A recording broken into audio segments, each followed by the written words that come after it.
이제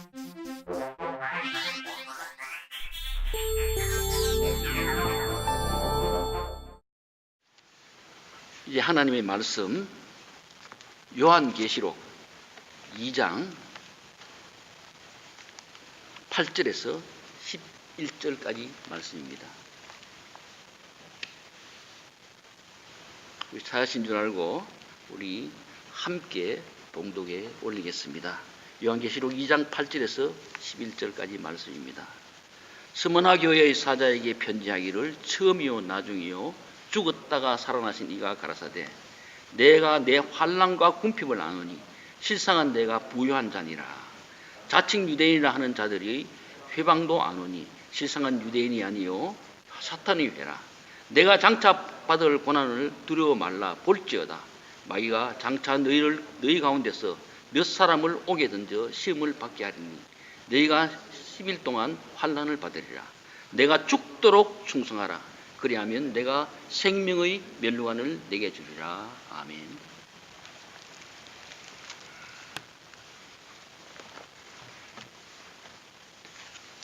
한 4년 전에 저희 집을 방문하고 또 우리 교회도 방문한 적이 있는 파키스탄에서 목회하시는 파키스탄 사람인 그 목사님인 데이비드 목사님이 저에게 한 이야기가 기억납니다. 그 데이비드 목사님이 저에게 이야기를 하면서 파키스탄에서는 그 파키스탄 믿는 그 사람이 그 이슬람 교도가 우리 기독교인을 죽이거나 그 사람을 해코지 하려면 아주 쉽다고 합니다. 코란을 한 장 찢어서 그 기독교인의 집에 문 앞에 집에 던져놓고 그리고 소문을 낸답니다. 저 사람이 코란을 찢었다고. 그렇게 소문만 내면 그 말에 있는 그 이슬람 교도들이 모여서 그 기독교인을 잡아내어서 돌로 쳐 죽이거나 아니면 팔을 자르거나 다리를 자른다고 합니다. 그래서 경찰이 만약에 그때 오면 그 경찰이 그 이야기를 들어보고 이 사람이 코란을 찢었다고요. 아니면 모하메드를 모독하는 말을 했다고 하면 경찰이 그 돌로 쳐 죽인 사람들을 감옥에 넣지 않고 그냥 풀어준다고 합니다. 그래서 그 목사님이 말씀하기를 자기 교회의 교인들 가운데서도 그렇게 억울하게 팔이 잘린 교인도 있고 그리고 한쪽 다리가 잘린 교인도 있다고 합니다. 그래서 제가 이야기했습니다.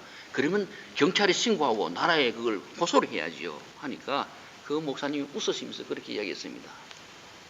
경찰에 신고해봐야 아무 소용없다고.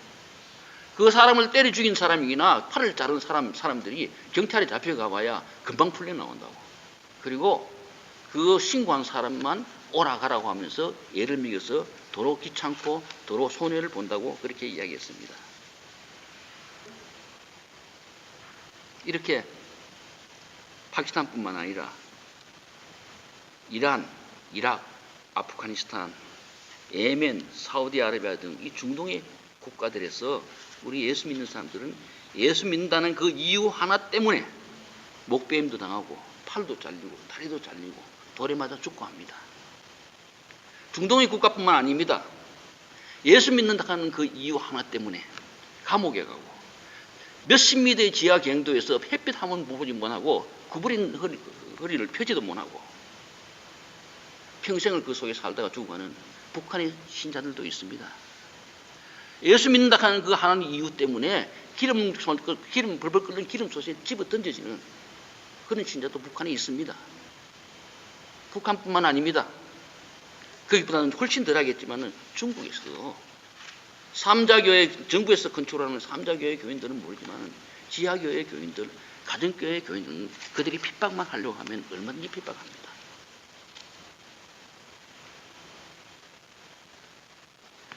이렇게 고난과 핍박 가운데 신앙의 절개를 지키고 있는 이렇게 사는 이 신자들이 공통적으로 하는 말이 있습니다. 마라나타. 우리말로 하면 아멘 주 예수여 어서 오시옵소서. 그들은 편지를 쓸 때도 이렇게 씁니다. 주님이 오실 날이 가까운 이때. 핍박 속에 있는 지하교회는 종말론적인 메시지를 복음의 중심으로 하여서 신앙의 절개를 지키면서 지금도 살아가고 있습니다.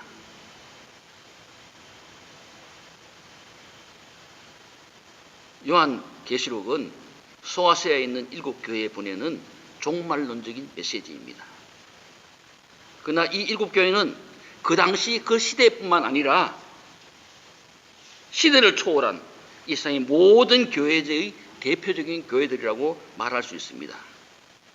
과거와 현재와 미래의 모든 교회를 성경적으로 분류할 때 이 7교회로 다 대별될 수가 있습니다. 그런데 그 중에 어떤 교회는 하나님께 책망 들은 교회도 있고, 어떤 교회는 책망도 듣고 칭찬도 듣는 교회도 있고, 어떤 교회는 칭찬만 듣는 교회도 있습니다. 특별히 오늘 본문 말씀에 나오는 스무나 교회는 빌립보 교회와 함께 하나님께 칭찬만 들은 교회입니다.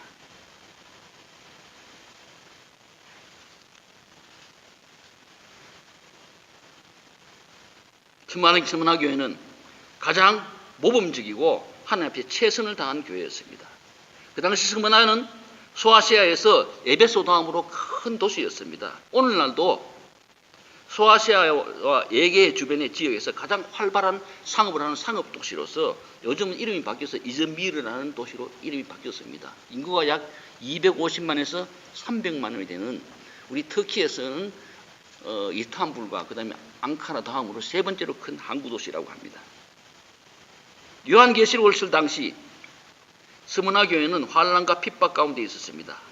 그들은 로마 황제의 숭배를 거절한다는 그 이유 때문에 핍박과 고문을 당했습니다. 마치 우리 일제시대 때 일본 천황한테 절하지 않는다고 우리 목사님들과 많은 성도들이 감옥에 가고 죽임을 당한 것과 같습니다.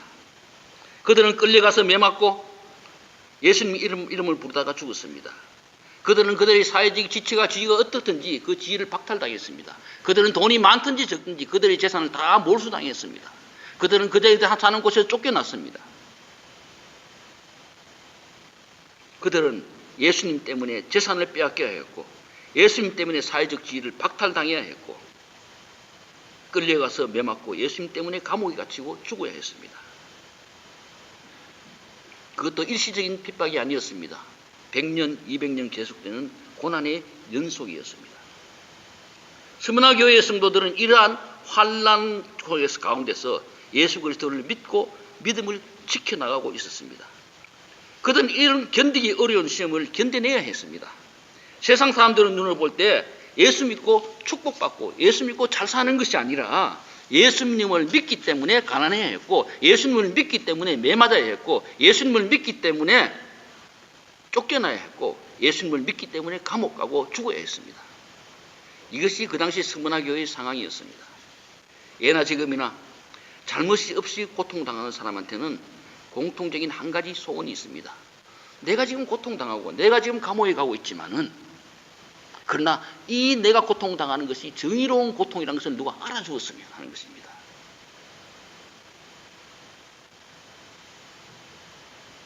내가 지금 고통당하고 있지만은 다른 사람이 내 고통받는 것을 인정해 주었으면 하는 것이 그들의 마음입니다. 그러면 덜 고통스럽습니다.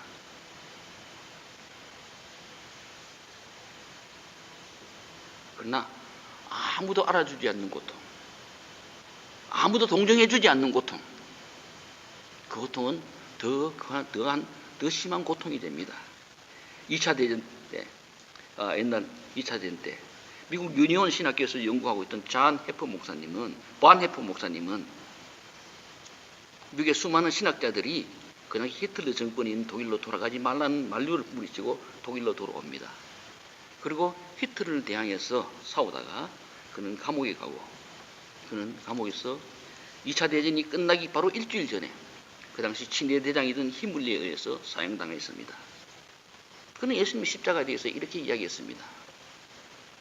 사람이 고통을 당하더라도 여럿이 받는 것이 혼자서 받는 것보다 훨씬 더 수월하다고. 사람이 고통을 당하더라도 저 사람은 억울하게, 저 사람은 참 의로운 사람인데 고통당한다고 사람들이 인정받는 고통은 욕먹으면서 침뱉음 당하면서 받는 고통보다 훨씬 더 수월하다고. 근데 우리 예수님은 아무도 알아주지 않는 침뱉음 당하면서 고통을 당하셨다고. 우리 예수님은 홀로 그 십자가의 고통을 당하면서 올라가셨다고 그렇게 이야기했습니다. 그는 거의 옥에 쓴 편지를 모은 옥중서신에서 그렇게 이야기했습니다. 내가 이거 잡혀갔어 지금. 고문당하고 내가 지금 감옥살이하고 있는 것, 이것이 고통스럽지만 이보다 더 큰 고통은 지금 내가 이 고통을 당하고 있지만은 바깥에서 아무도 나에 대해서 이야기하지 않고 아무도 아무런 움직임이 없다는 것입니다. 조용하다는 사실입니다. 왜 내가 고통당하고 있는데 바깥은 침묵하고 있는가 합니다. 한마디로 나의 어려운 고난에 함께 동참해 줄 사람이 없는가, 이것이 나의 가장 큰 고통이라는 말입니다. 내가 고난당하고 있는데 나와 뜻을 같이 해서 나서줄 사람이 없다는 것입니다.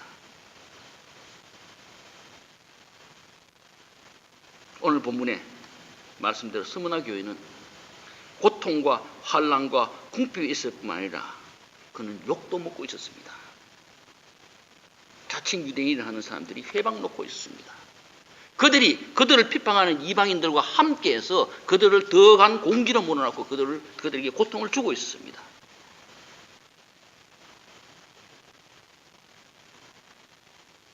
그들은 예수님 때문에 감옥 가고 그들은 예수님 때문에 고난당하고 있는데 그들은 다른 사람들은 더 잘 살고 있었습니다. 세상이 마치 모순 덩어리처럼 보이고 정의의 하나님은 어디 계신가 하고 그런 실망하기, 불평이 나오고 실망하기 쉽습니다.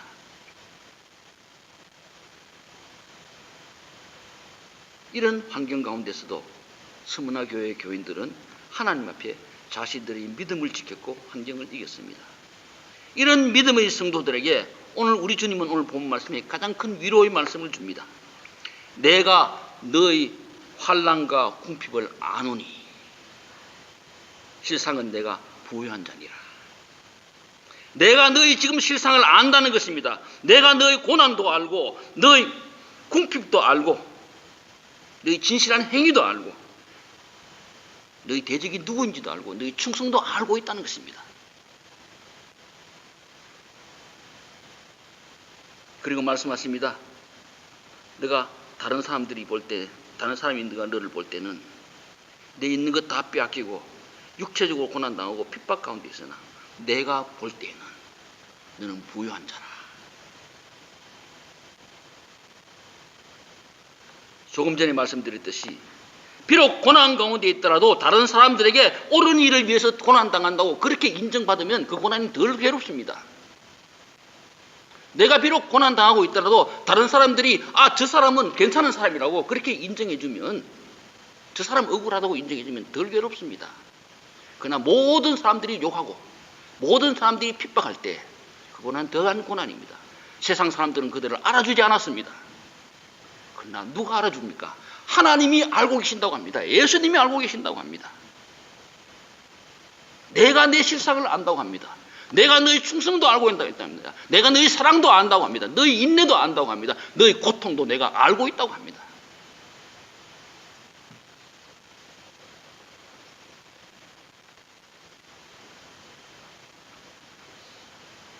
믿음은 금보다 귀합니다. 믿음은 세상 어떤 과도 바꿀 수 없습니다. 스무나 교회가 이 귀한 믿음 가지고 있으므로 주님은 말씀하십니다. 실상은 너가 부유한 자니라. 믿음 위에 영원한 약속이 있고 믿음 위에 영원한 축복이 있습니다. 주님이 인정하시는 소중한 믿음을 너희가 가지고 있다는 겁니다. 너희는 결코 가난하지 않다고 합니다.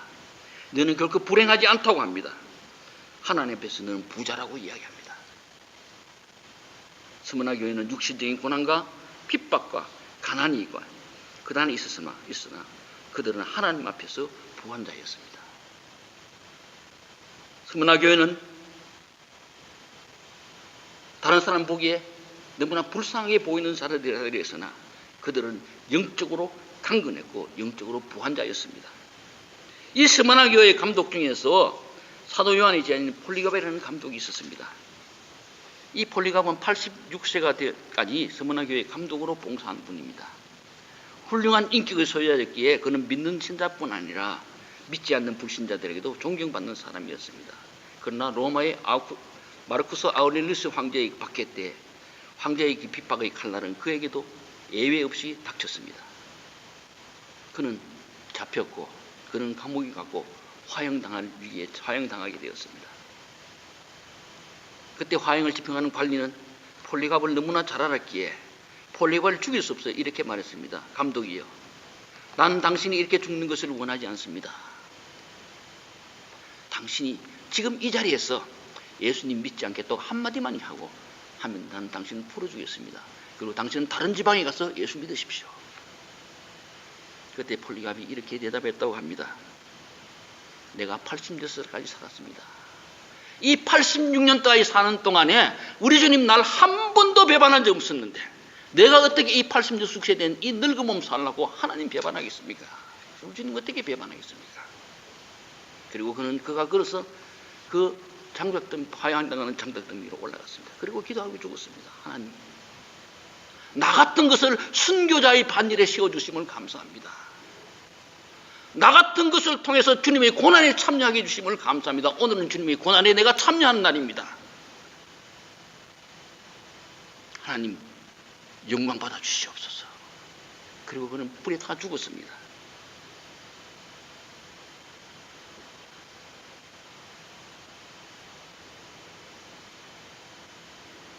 스머나 교회는 가난한 교회가 아니었습니다. 이처럼 위대한 신앙이 있는데, 위대한 믿음이 있는데 왜 가난하다고 합니까? 왜 비참하다고 합니까? 그래서 주님은 말씀합니다. 내가 너희 실상을 알으니 너는 부자라. 주님은 우리의 실상을 아십니다. 주님은 우리를 늘 보고 계시고 함께 하십니다.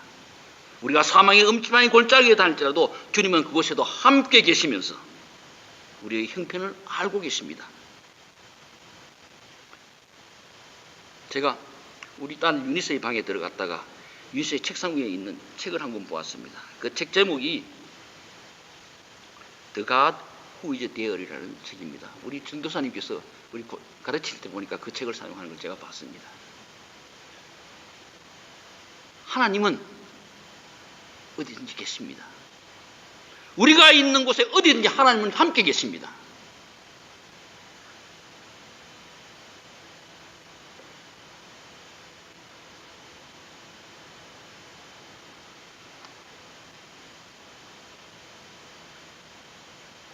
우리 하나님의 자녀된 우리가 어디에 있든지 무엇을 하든지 하나님은 함께 계시면 우리의 하는 일을 알고 계십니다. 우리 손자가 어릴 때, 첫 번째 손자가 어릴 때 지금 6살 됐는데 이제 한두 살 되었을 때, 1살 되었을 때 우리 딸이 그때 파트타임으로 직장에 나가고 있으므로 제가 일주일에 한 번 가서 그 아이를 보아준 적이 있습니다. 얘가 1살이 조금 더 넘으니까 아장아장 걷기 시작합니다. 그런데 한 번 걷기 시작하니까 신이 나서 어디든지 가려고 합니다. 부엌에도 가고 화장실도 가고 어디든 다 갑니다. 가서 아무렇게나 막 웃어놓고 어디를 놓습니다. 제가 위험해서 걔 손을 잡으려고 하면 싫다고 딱 뿌리치고 웁니다. 자기 혼자 걷겠다는 겁니다. 걔가 걷습니다. 그러면 저는 불안해서 걔가 가는 길 앞에 있는 모든 어려운 장난감처럼 다 치웁니다. 그리고 걸려 넘어지면 다 치워놓습니다. 그리고도 불안해서 걔가 띠뚱띠뚱 걸어가면 뒤에서 손을 이래가지고 뒤에 따라갑니다. 혹시 넘어지면 잡아주려고. 그런데 걔는 모릅니다. 자기 할아버지가 자기를 이렇게 뒤가서 따라가고 온지 모릅니다.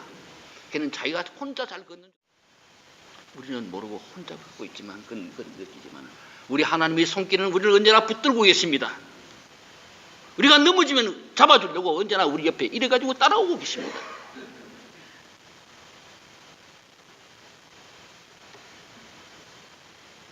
신앙의 정조를 지키며 고난과 핍박 속에 있는 서머나 교회 성도들에게 내가 너희 사정, 너희 실상을 다 안다. 그렇게 말씀하신 예수님께서는 우리가 신앙을 지키기 위해 우리 세상 살면서 손해보거나 억울한 일을 당할 때 내가 너를 다 알고 있다고, 내가 너 형편을 알고 있다고, 내가 너의 열심과 사랑을 알고 있다고 그렇게 말씀하십니다. 내가 믿고 또 의지하면 내 모든 형편 잘 아는 주님, 늘 돌보아 주실 것을 나는 확실히 아는 찬송과 같이 우리 주님 우리 형편 다 알고 계시면서 우리를 늘 돌보아 주고 계십니다. 우리 신자의 가장 큰 미련은 주님이 아신다는 것입니다. 주님께서 아시기에 다른 사람에게 인정받지 못해도 괜찮습니다. 다른 사람이 알아주지 않아도 괜찮습니다. 좀 억울한 일 당해도 괜찮습니다. 주님께서 알고 계십니다.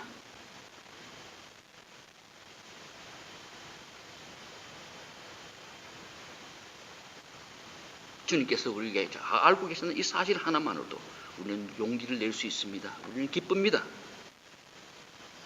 안심할 수 있습니다. 세상 어떤 공평한 재판관이 있다 하더라도 우리 하나님만큼 공평한 재판관은 세상에 없습니다. 하나님께서는 신자들이 하나님을 위한 고통과 눈물과 억울함을 갚아주십니다. 예수님께서는 마태복음 5장 11절에 말씀합니다. 나를 인하여 너희를 욕하고 핍박하고 거짓으로 너희를 거스려 모든 악한 말을 할 때 너희에게 복이 있나니 기뻐하고 즐거워하라. 하늘에서 너희 상이 큼이라. 흔히 사람들은 역사가 바른 판단을 한다고 합니다. 현재는 그 사람이 권력이 있고, 현재는 사람들이 자기 손이 계산을 하고, 또 현재는 비밀이 많기 때문에 바른 판단을 하지 못해도 죽고 난 후에 세월이 흐르면 바른 판단을 할 수 있다는 거, 역사가 바른 판단을 한다고 합니다. 박정희 대통령도 살아있을 때 내 무덤에 침을 뱉으라고 이야기했다고 합니다. 내가 지금 하고 있는 일이 욕을 먹는 일이라도 내가 죽고 난 뒤에 내가 잘못했으면 내 무덤에 내한테 침을 뱉으라는 겁니다. 역사가 판단해 줄 수 있다는 것입니다. 그러나 역사가 바른 판단 못합니다.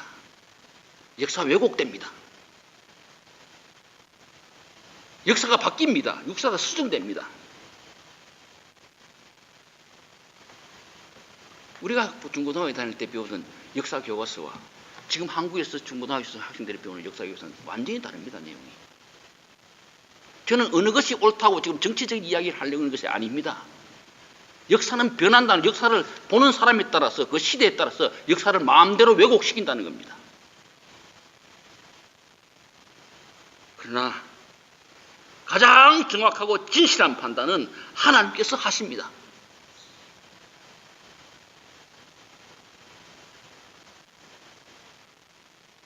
하나님께서 내가 너희 실상을 안다고 하십니다. 내가 안다는 주님의 이 말씀에 우리 신자들은 안심할 수 있습니다. 억울해하지 않을 수 있습니다. 모두가 몰라주어도, 이 세상 사람 다 몰라주어도 하나님은 아십니다.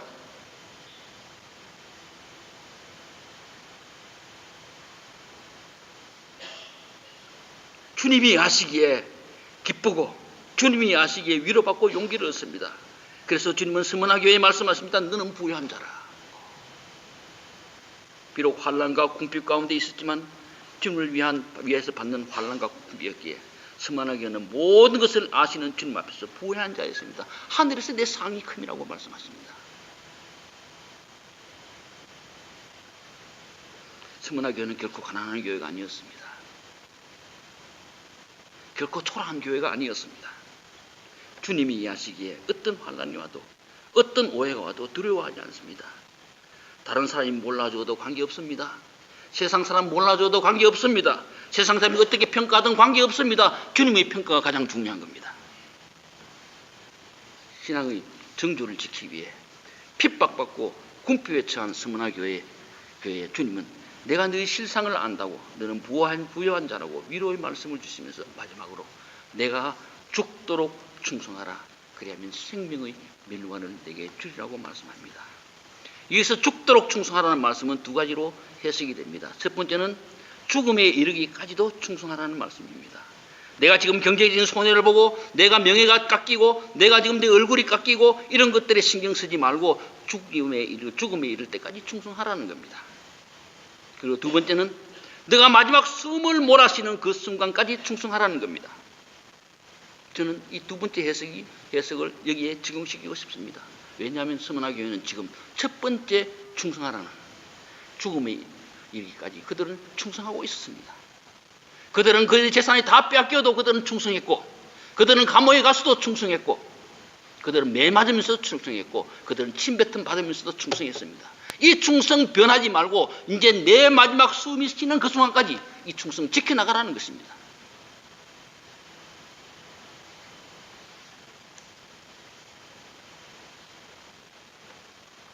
그러면 내가 생명의 멸류관을 네게 주겠다고 말씀하십니다. 우리는 지금 현재 그때의 서문화 교회 같이 예수 믿는다고 감옥 가지는 않습니다. 예수 믿는다고 재산 빼앗기지도 않습니다. 예수 믿는다고 매맞지도 않습니다. 그런 시대와 그런 세대나 그런 나라에 지금 우리는 살고 있지는 않습니다. 그러나 우리는 예수님 때문에 안 믿는 불신자와 다른 삶을 살아야 합니다. 예수님 때문에, 예수님을 믿기 때문에 내가 양보해야 할 수 있는 건 양보해야 합니다. 예수님 때문에 내가 인내할 수 있는 건 인내해야 합니다. 예수님 때문에 내가 사랑할 수 없는 사람도 사랑해야 합니다. 예수 믿는다고 욕먹고 따돌림 당할 수도 있습니다. 희생당할 수도 있습니다. 이건 누가 알아주지 않나고 생각하지 맙시다. 누가 알아주지 않아도 괜찮습니다. 예수님이 하십니다. 분당 우리 교회에 있는 그 이찬수 목사님께서 쓰신 글 가운데서 이런 글을 보았습니다. 한 번은 이찬수 목사님께 어떤 한 젊은 자매가 찾아왔다고 합니다. 그런데 그 자매하고 이야기를 하면서 보니까 이 자매의 얼굴이 너무나 밝고 너무나 평화스럽고 너무나 평안해 보였습니다. 그래서 목사님이 그 자매에게 이렇게 물었다고 합니다. 자매의 얼굴은 너무나 평화스럽고 너무나 평안합니다. 그 자매가 그렇게 이야기했다고 합니다. 목사님, 저는 루푸스 환자입니다. 이 루푸스라는 병은 우리 몸에 면역 체제가 끼어져서 이 병균이 들어오면 견디질 못합니다. 그래서 눈에 병균이 들어오면 눈이 실명하게 되고 귀에 병균이 들어오면 기머거리가 됩니다. 그래서 이 자매는 굉장히 감기도 한번 걸리면 안 됩니다. 그렇게 조심해서 살지만은 항상 병균이 침범해서 이제는 그것 때문에 온 몸에 뼈 마디마디마다 관절이 다 상해버렸다고 합니다. 그 고통이 말도 못한다고 합니다. 적어도 한 달에 한두 번은 응급실에 실려간다고 합니다. 그런데 그 자매는 얼굴이 너무나 평화스럽고 행복해 보였습니다. 그 자매가 이야기했습니다. 제가 언제 하나님 앞에 갈지 모르지만 하나님 앞에 설 그때 하나님께서 빙그레 웃으시면서 내가 너의 삶을 보면서 참으로 기뻤다. 저는 이 말 듣기를 원합니다. 저는 이 말 듣기 위해서 이 아픈 몸을 가지고도 저는 봉사하고 희생하고 저는 남을 사랑하고 살려고 노력합니다. 하나님께서 우리 삶 보면서 빙그레 웃으시는 삶 삽시다. 내가 너를 알고 있다고. 너의 아름다운 삶을 알고 있다고. 우리가 하나님 앞에 있을 때 내가 너의 아름다운 삶을 보면서 내가 너무나 기뻤다고 그 말 듣는 우리 삶 삽시다. 한 탄광촌 진로소에 한 간호사가 있었습니다. 그 간호사는 정말 헌신적으로 그 탄광촌에 있는 광부들을 위해서 돌보면서 봉사하고 사랑했습니다. 어느 폭우가 막 쏟아지는 날 탄광촌의 갱도가 무너졌다는 그리고 무너지고 거기에 광부들이 갇혔다는 소식을 듣고 이 간호사는 자전거를 타고 그곳으로 달려가다가 폭우가 너무 쏟아짐으로 앞을 보지 못해서 앞에 있는 큰 전신주에 그만 받쳐버렸습니다. 그리고 그는 하반신을 서지 못하는 척추를 다치는 중상을 입었습니다. 몇 년의 시간이 흘렀습니다. 이 간호사가 다시 그 탄광촌에 나타났습니다. 그때는 휠체어를 타고 걷지 못하는 몸으로 나타났습니다. 그리고 다시 봉사하기 시작했습니다.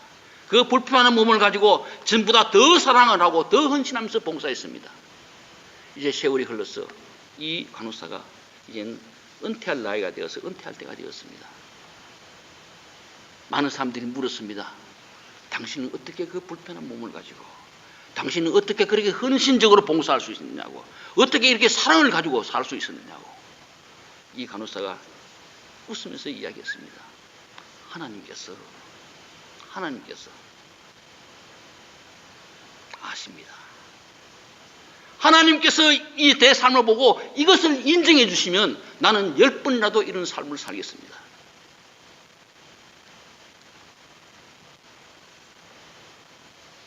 하나님께서 내가 하는 희생 알고 계십니다. 내가 하는 사랑도 알고 계십니다. 하나님께서 인정해 주시는 삶 삽시다. 하나님께서 기뻐하시는 삶 삽시다.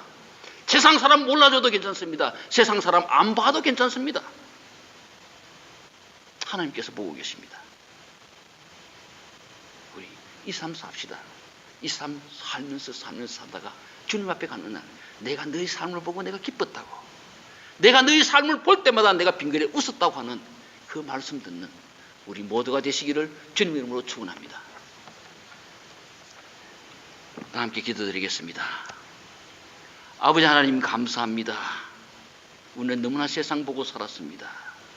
너희는 세상의 소금과 너희는 세상의 빛이라고 주님께서 말씀하셨지만 우리가 소금으로 살지 못할 때도 있었고 빛으로 살지 못할 때도 있었습니다. 주님 용서하여 주시옵소서. 이제는 소금같이 녹아지는 삶 살게 하여 주시옵소서. 소금같이 맛을 내는 삶 살게 하여 주시옵소서.